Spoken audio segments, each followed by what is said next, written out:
Assalamualaikum warahmatullahi wabarakatuh. Salam guru penggerak.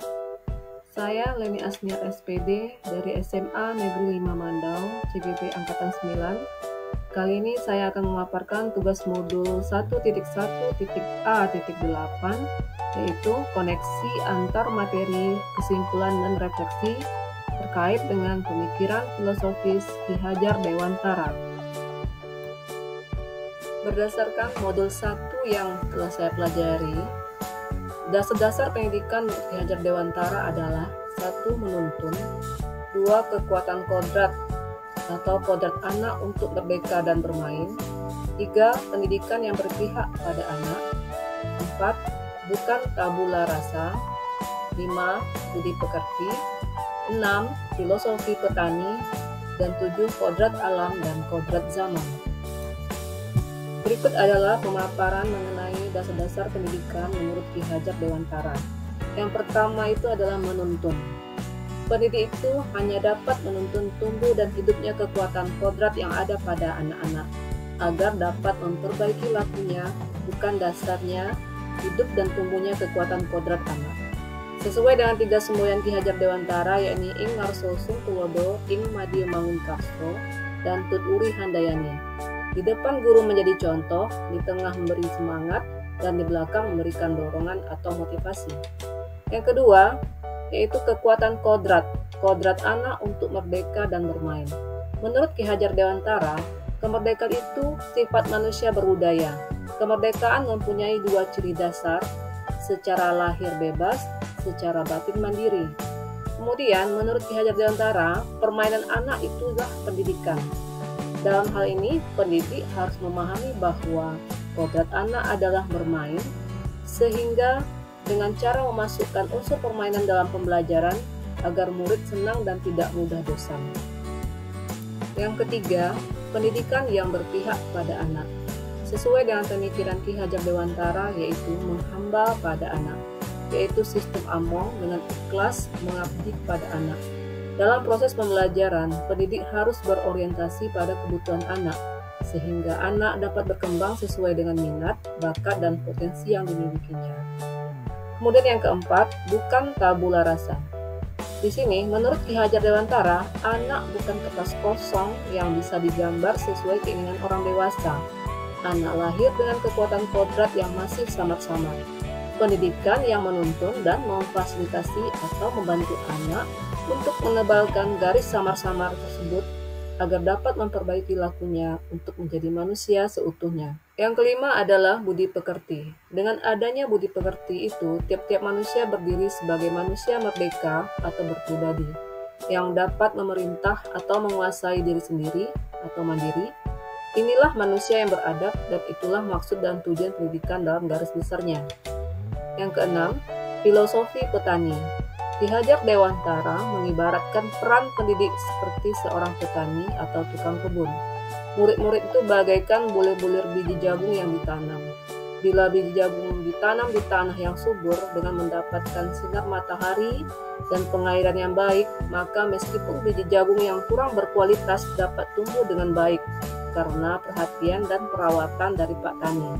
Demikian juga sebaliknya. Yang ketujuh, kodrat alam dan kodrat zaman.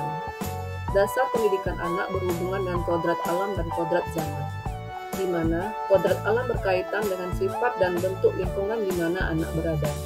Sedangkan kodrat zaman berkaitan dengan isi dan irama.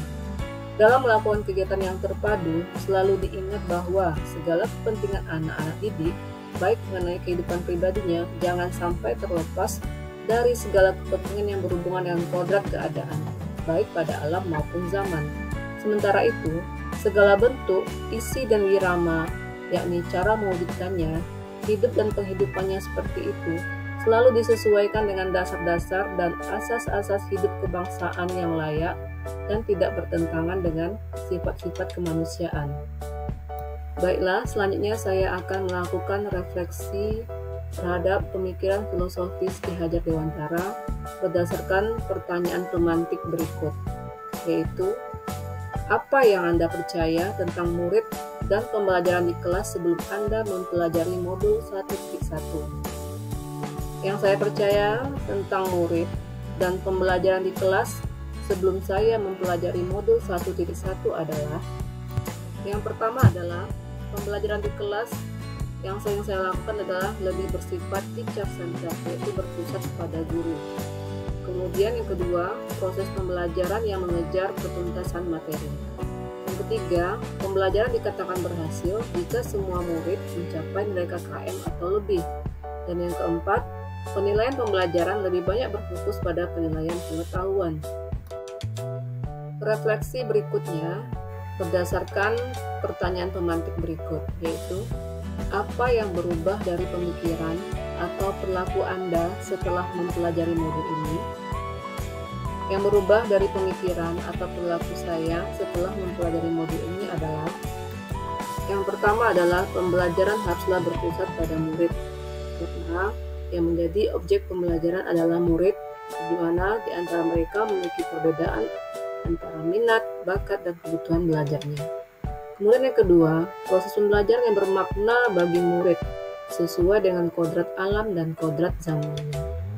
Yang ketiga, pembelajaran yang baik adalah pembelajaran tidak hanya melihat hasil, tapi juga bagaimana proses pembelajaran itu diciptakan yang menyenangkan bagi murid. Kemudian yang keempat, pembelajaran dilakukan secara menyeluruh, melibatkan semua aspek pada murid, baik itu aspek pengetahuan, keterampilan, afektif, spiritual, sosial, dan budaya. Refleksi selanjutnya yang saya lakukan adalah berdasarkan pertanyaan pemantik berikut.